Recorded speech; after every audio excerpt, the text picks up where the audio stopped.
Good morning, everybody. It's the pollinator. Whoops, I forgot. I don't know how long I'm going to be doing that because I'm still very excited about the Black Panther movie. And I think I'm onto something with that greeting that the king did. The king of that movie. What was his name? I'll see. It's gone. Anyway, the title of this video is called Introspection. And you know what? I took a big old heavy floor lamp that was over there and stuck it over here, so maybe this side of my face won't be darked out for now. I can't leave that thing there because I'll trip over the cord or trip over the lamp itself. But I just wanted to leave it there for this video, see how it looked after I upload it. So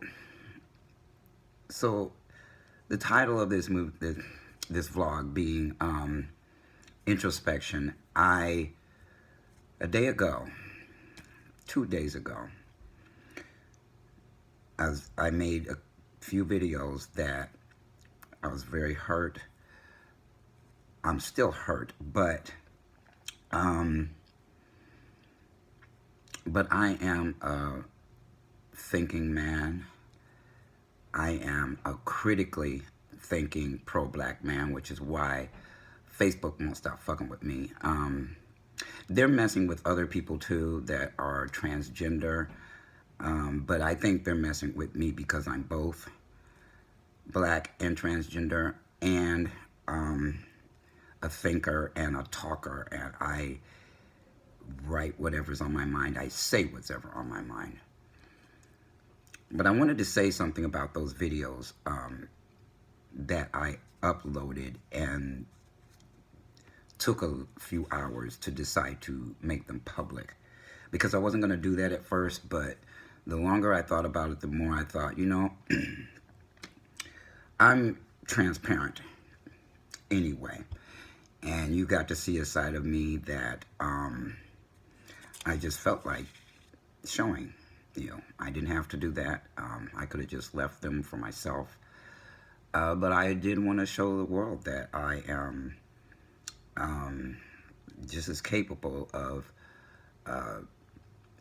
pain and hurt as anybody else. And because I was so isolated in that relationship, I wanted people to hear from my mouth what was going on, because I don't think anybody in her life knew what was really going on in that situationship.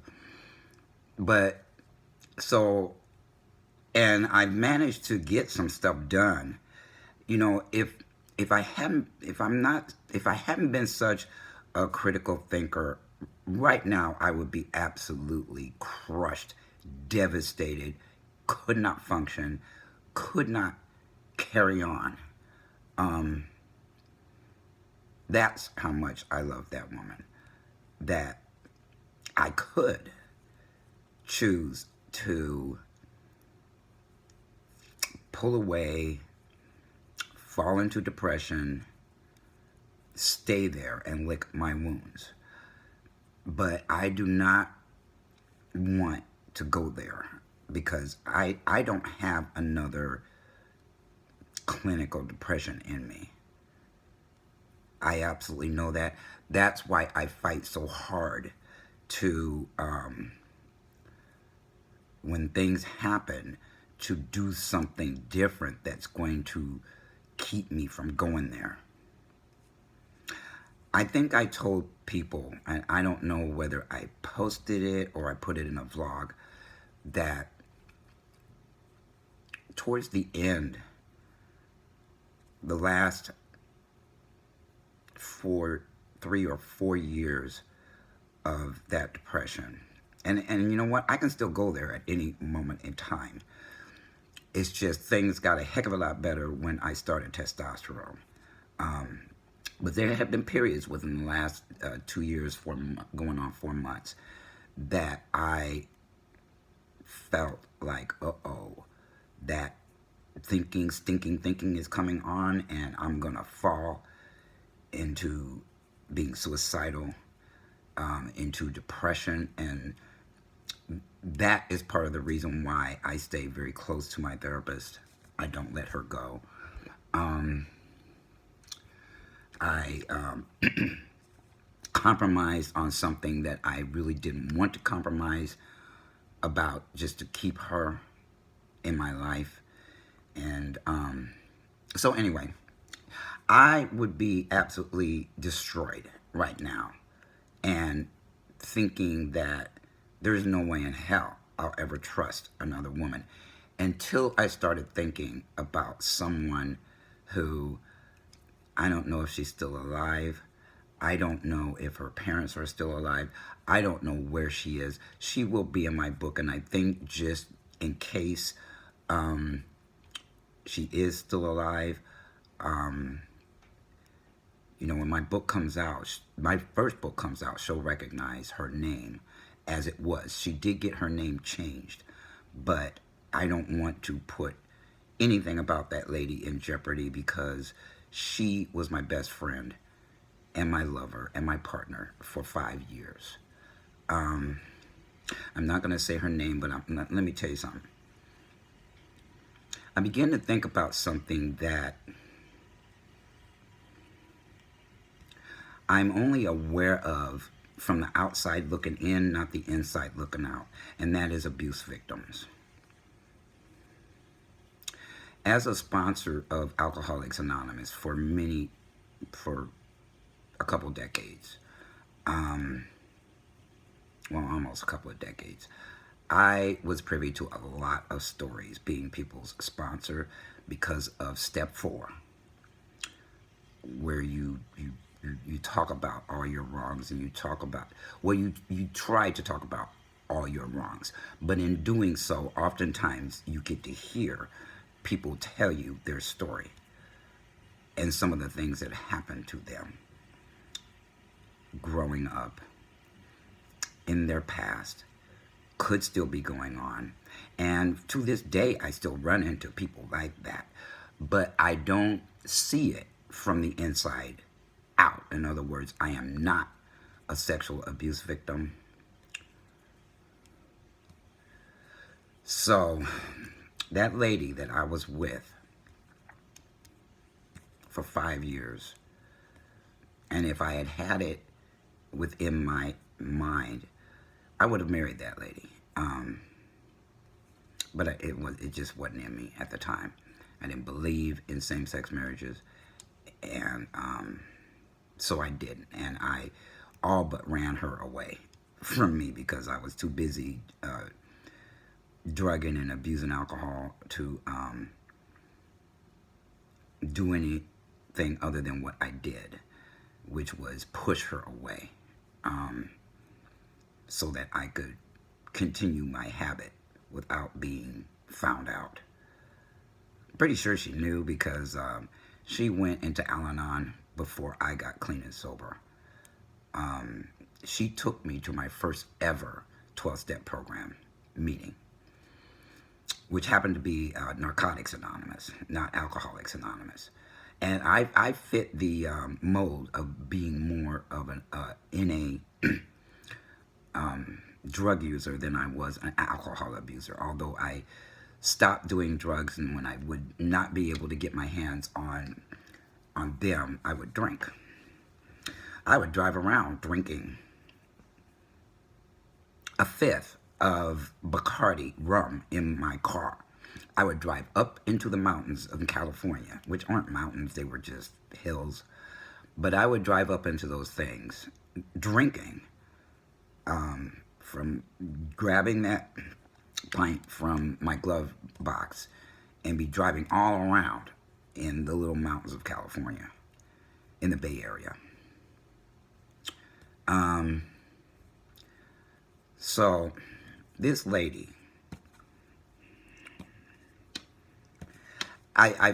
okay, so I was talking about this in terms of abuse victims. Oftentimes, sexual abuse victims, especially if they were severely abused, and if they were verbally and emotionally and mentally, spiritually abused in their childhood, they either come out and become extremely withdrawn, or they come out. It has so many different ways of showing up in someone's life. They could become abusers. They could become somewhere in between. It's going to come out sideways in the way that they behave in relationships, the way that they are. And, and so my partner of 5 years had been very sexually abused for many years of her childhood and her teenage years. And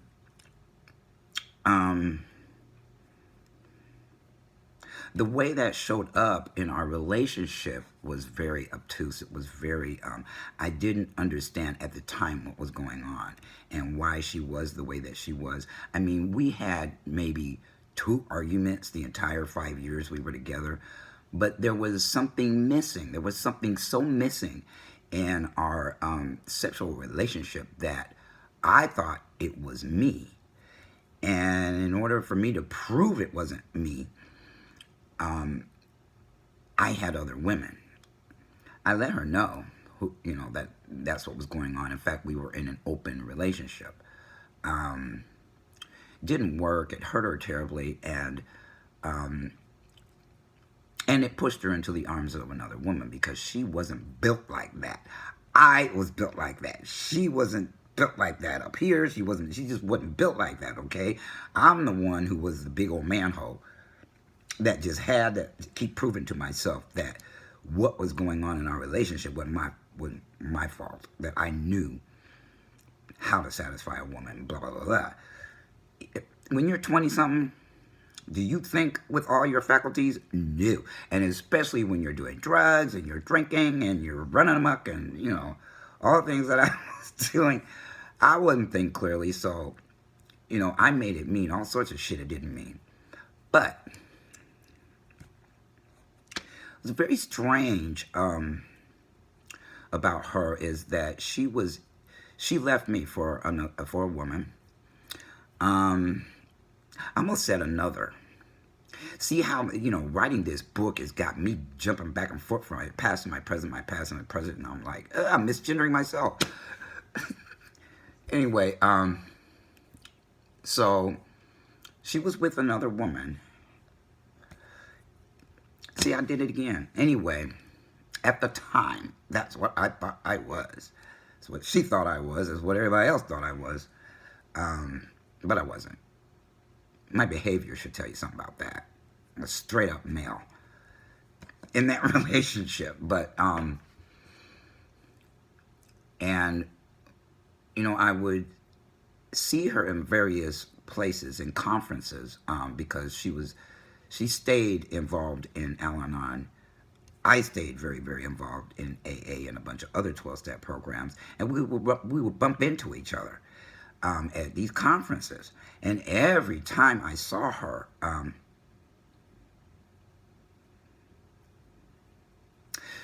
it was very difficult to see her. And what had happened after we broke up, after I left her house, her parents had bought us a townhouse, a very nice tri-level townhouse, and I had to go. I had to get out of there because she was entertaining this lady with me still in the house. And I could not deal with that. So I left. So not long after I left, she came out of the Twilight Zone. She had completely, totally buried the fact that she was sexually abused. From something like the age of 7 or 8 until she was a teenager, like 13, 14 years old. She buried it, completely buried it. And going to conferences revealed it to her.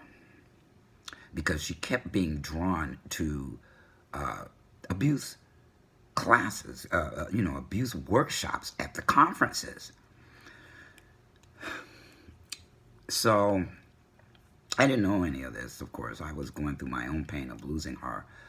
But a year after we broke up, she hunted me down. I actually ran into her in an Al-Anon meeting. And by that time, I had started, I was getting over her, and it wasn't as painful. And so I would just, nod at her, say hello from across the room. We were actually at a meeting. We weren't at a conference. I ran into her at an Al-Anon meeting. I also have a black belt in Al-Anon. That's why my skills are so honed in on having a big bullshit sniffer, because I see things from the standpoint of an alcoholic or a drug abuser or somebody who abused substances, and I saw things from the other side of what they experienced as codependents of substance abusers. So I'm very, when the internet first came up, they used to call me Dr. Fox. I have been helping people for a long, long, long, long time, before the internet. And they didn't call the internet, they called it the World Wide Web when it first popped up. So this was a year later, and I ran into her in that meeting, and after the meeting was over, she said, "Can I talk to you? I need to talk to you." And I'm like, why? You ain't want to, every time I had called her or tried to talk to her for that year after we broke up, she was very cold, very distant.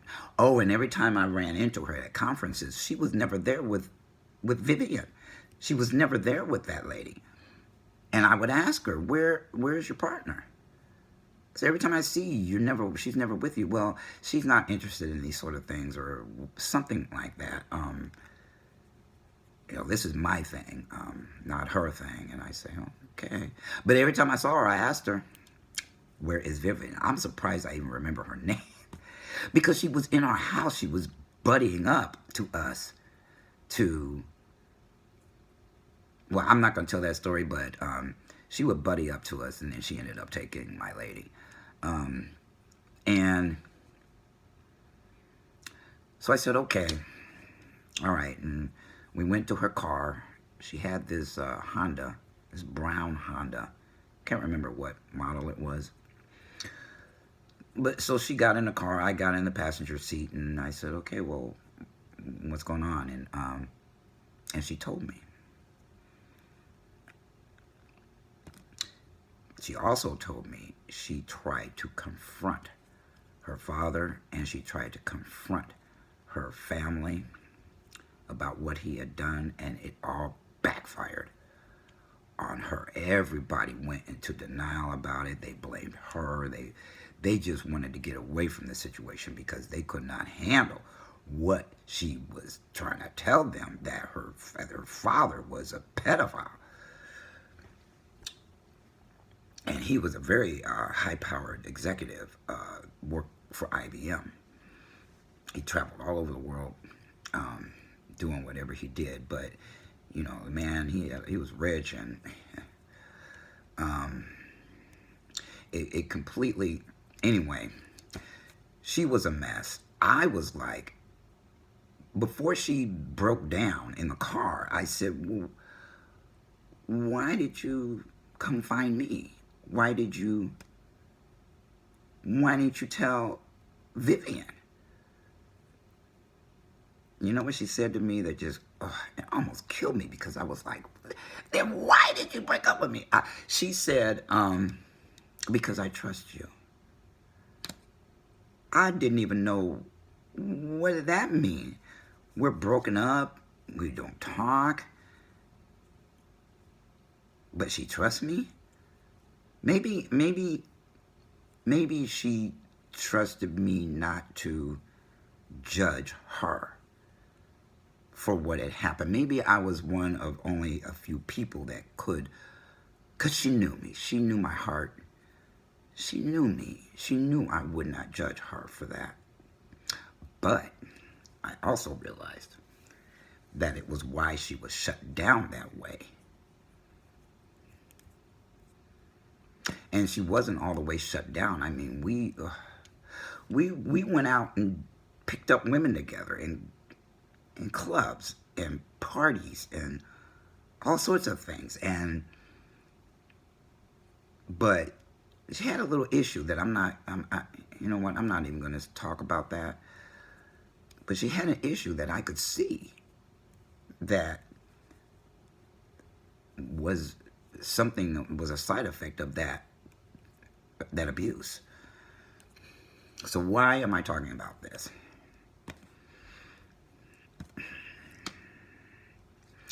In a way, what happened with our relationship and her is the same thing that happened between me and Tisha. I'm not going to talk about Tisha's past, but there was abuse in it. And in a way, with regards to the lady that I lived with for 5 years, who we did everything together and we were best of friends, I felt like I was being made to pay for her past, for what happened to her in the past. Not overtly, but subconsciously, I was being made to pay for that man, her father, hurting her like that. And I said something similar to Miss Tisha, probably a year ago, maybe even longer, that I will not be made to pay for what everybody has done to you in your past. But I ended up, and that's exactly what happened. That's why the denial was so strong every time I would say, you know, you're making me pay for what somebody else did to you, be it that 18-year relationship and be it people prior to that. I was made to pay in a very destructive, sabotaging, weird ass, couldn't put my arms around it way. Because I did not have that kind of thing in my past. Have bad things happen to me in my past sexually? Yes. But they were one-time incidences. They weren't violent in nature. They weren't verbally abusive in nature. You know, I never had anybody tell me you're a piece of shit or you ain't never gonna amount to anything, or, you know, a myriad of things I've heard from hundreds, if not thousands of people in my lifetime as an adult, especially after I got clean and sober. I began to hear all sorts of things coming out of people's mouths, and I still do. I have a friend, Facebook friend in my life, that these are the kinds of things that she was told when she was young, and it's still in her head. It has a bad side effect for her, and I can't. The older you get, it seems the harder it is to break the cycle, to break the habits that you form as a result of protecting yourself, whether it be emotionally, mentally, spiritually, or physically. Sometimes that stuff crosses over. Sometimes while you think you're protecting yourself physically, you're actually protecting yourself emotionally and mentally from harm. But it's not the harm of the current person you're with, it's the harm that happened long ago that people have not worked through. They just haven't worked through it. And if they don't work through it, it's going to show up in every relationship they're in until they do. If I were to blame her for anything, it was not knowing to take that seriously, because it was abusing me. And the more I was being abused, the more I became abusive. Did I like that at the time? No. But I also would say, don't give me crap if you don't want crap back. Said that a lot to her. Treat me the way you want to be treated. However you treat me is the way I'm going to treat you. It's just going to be coming from a different person. It's not going to be the same kind of stuff that you're doing. It's going to look different, but it's still going to come out of me. If you're giving it to me, I'm going to give it back to you.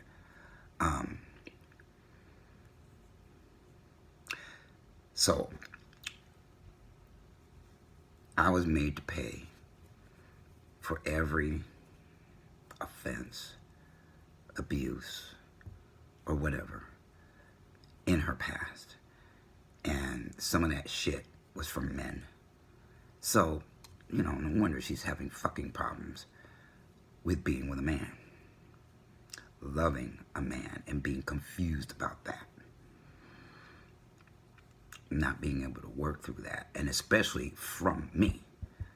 I mean, when she looked at me, when she heard me, when we talked, I may have unintentionally reminded her of men in her past. Not that I was anything like them, I wasn't. But you can't tell that to a hurt child within. They don't know the difference. I believe in that child within. And I believe if you don't heal that little child within yourself, she's gonna blow smoke up into your brain, and it's gonna come out sideways in your personality, in intimacy, in your relationships with everybody.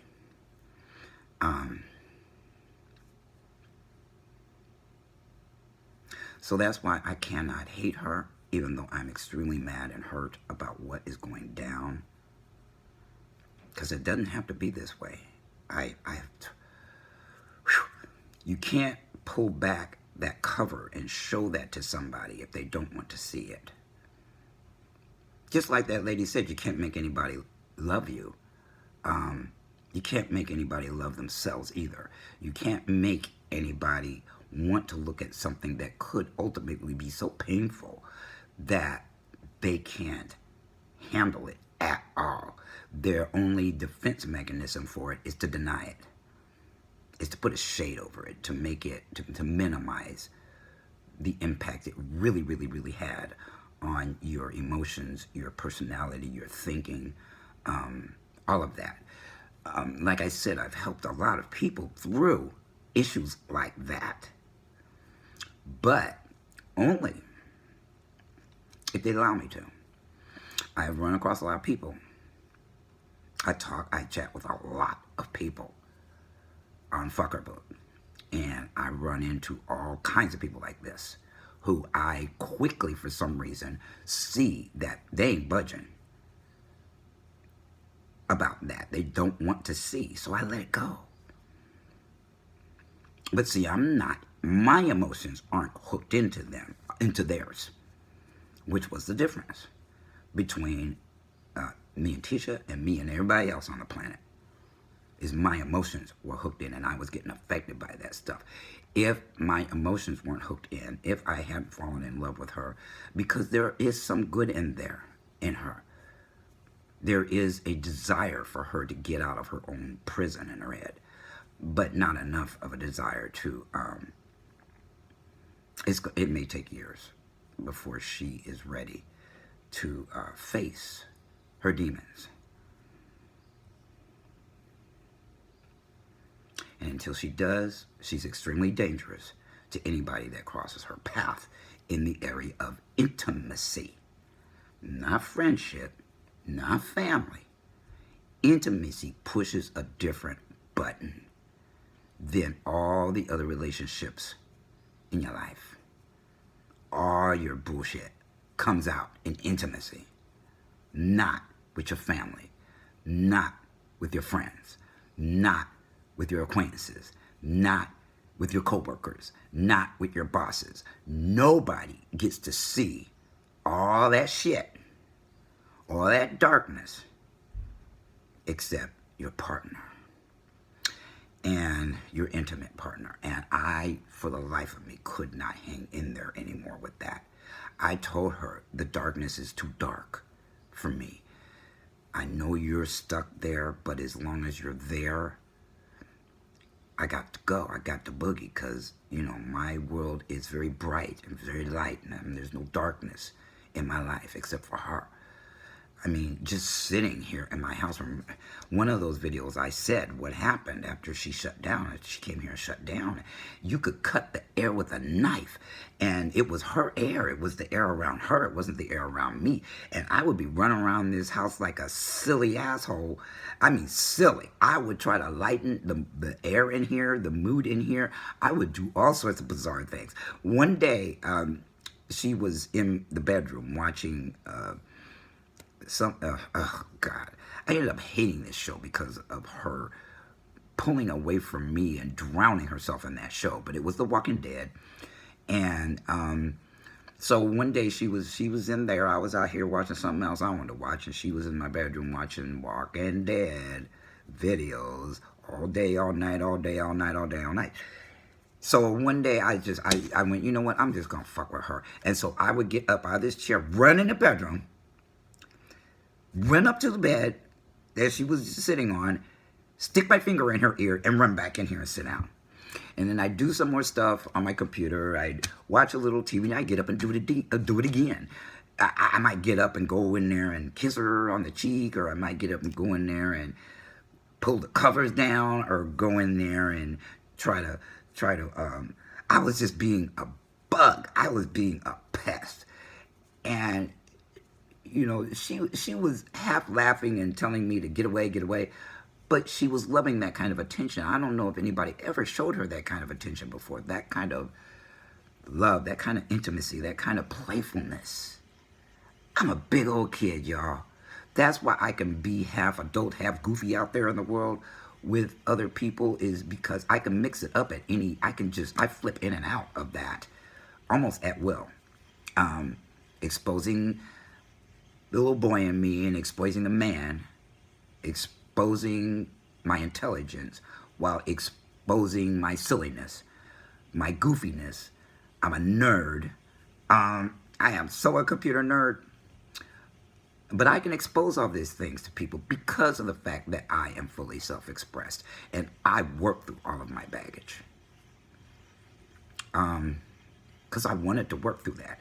I wanted, like I said in another video, I wanted to feel like people that I saw looked around Alcoholics Anonymous and other things that I did. I so wanted to feel like that, and I knew the only way that I could was to do what they did. So I just did what they did and got there and worked very hard. I worked so hard. I have not had one therapist to tell me that, no, they all told me I was probably the hardest working patient they've ever had, because I go in there and I tell them everything. I don't hold back. I am honest. I tell them the good, the bad, the ugly. I don't just go in there and tell them the good and play the blame game on somebody else. I go in there, I might say a little bit of that, just a little bit of that, but I pick people specifically to pull my covers, because I know they will. I pick them like that. It's just a matter of time. They'll only let me do that wham shit for about, you know, half a session maybe. And then they'll say something that pulls that cover back, saying, ooh, wait a minute now. We need to deal with you. I know you're pissed at them, but we need to deal with you and why you're even in this situation. I just needed to clear that air. I had a young man on Fuckerbook see 2 of those videos and said, well, see, that's why I don't trust women. You know, I'll just be a bachelor the rest of my life and blah, blah, blah, blah, blah, blah. I was in the middle of trying to share my video all over groups since they let me out of jail, and I don't know when they're going to put me back in there. So I was trying to get a lot of that video, one of those videos, shared to a bunch of groups while I was chatting with him at the same time. I lit into him. Like, hold up, little young man. You are not me, and this is not the same situation. And in fact, I need to go somewhere, but I'm going to come back and talk to you about this later. And when I came back, I straight up said, oh, wait. Hold up. I said, when you watch that video, and because I know his history, well, a lot of it. He's like a nephew to me. He's always very respectful of me. He calls me Mr. Gibson. And I said, hold up. I said, you know, in that scenario, that whole scenario that I explained in 3 different videos, guess who was who in that scenario? I pulled his cover straight back and told him, you know what? Give me that shit. As far as I'm concerned in your relationship, your lady is me, and you are her, Tisha. You are her. And he was like, oh. Then he started talking about some shit that went down in that relationship, and I said, are you still her? You still playing Mr. Victim, you know, playing the blame game, trying to put it on her that you're acting the way that you act and blah, blah, blah, blah, blah. You know, in other words, people can't pull shit on me unless I'm in love with them. Then I become blind. So blind that I called this stuff a long time ago with her. And the first time I tried to pull her covers about it, oh my God, did she get mad at me. She was screaming and cussing at me, you know, because I questioned some things that she said and was like, you know what, I'm not sure I believe you, so tell me again what if everything was fine in that long-term relationship you were in, why did it end? Because every time I asked her, she said, it was great, it was fine, it was great, it was fine. Well, okay, if it was great and fine, why aren't you still with her? She got so mad at me because I tried to peek under the fucking covers. I saw more than she did.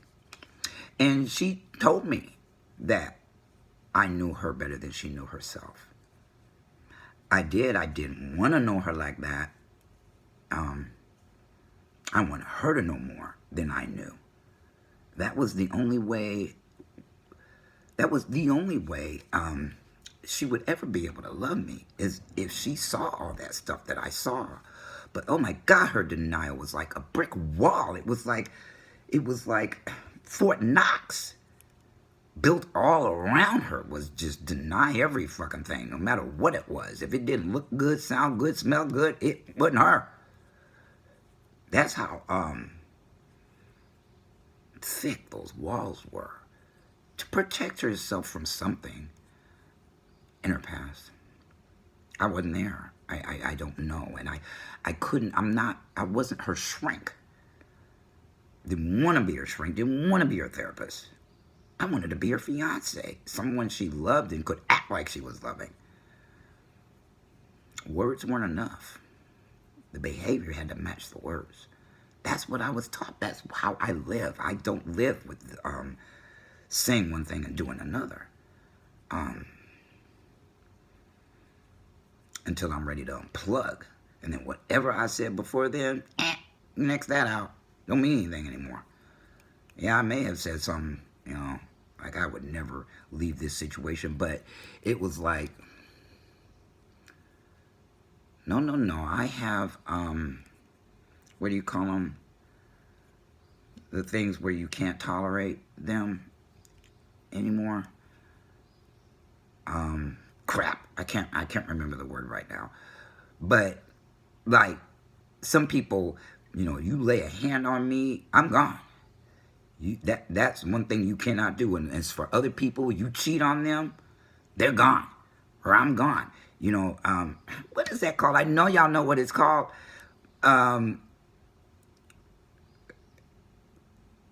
Well, it's getting late and I'm sleepy, and so my brain isn't working on all cylinders. But I just wanted to come back and tell people that I know what's going on there. It didn't help my feelings and what I needed. But, you know, given enough time, I knew I was going to come around to thinking about this versus reacting to it. I can't stay in that place. You know, one of the things they taught me in Alcoholics Anonymous is don't stay in your thinking. Don't stay in stinking thinking, or that could be a reason you end up going out and drinking and using. So I'm just doing, again, what I was taught to do over 30 years ago. It'll be 35 years in May. It's automatic for me now. I don't even have to think about it, even though I do not attend Alcoholics Anonymous meetings anymore. And I'd make a terrible sponsor because I don't know what's going on there anymore. And I don't want to encourage a newcomer to think eventually they can pull away from this program, especially if they're chronic alcoholics or chronic drug addicts. I don't want them following my example. This is my life. This is how I've lived my life. And it's been the right thing to do for me, was to jump off into a lot of other things where I end up growing away from that program. That isn't always the case. I ran into some people a couple of years ago here that had just as much years of sobriety as I do, but they were still extremely plugged in to Alcoholics Anonymous. I just happened to be one of those who did not, because I detached from there. I started traveling all over the country for contracts and just lost. I'm not even comfortable in Alcoholics Anonymous meetings anymore. The minute I show up, how many years you got? Oh, you got to chair a meeting, and then they just want me to get off. They want me to get both feet in 100%, full board, won't leave me alone. I'm like, whoa, I just showed up here to get my chip. I try to get my chip every year. So I ain't trying to get all, engrossed in AA. I mean, what I read in the big book is that you become part of society again. You don't spend the rest of your life hiding out in AA or any 12-step program for that matter. If you don't ever grow beyond a little bit of that, you're not growing very fast and you're not growing very far. So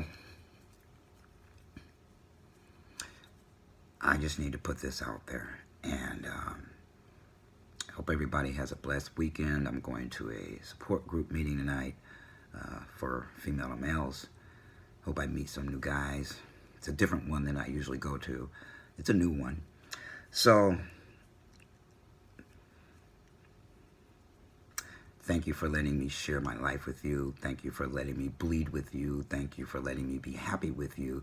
Thank you for letting me be excited with you. Just thank you all for what you do for me. My mission is to help people. And when I help you, I help me.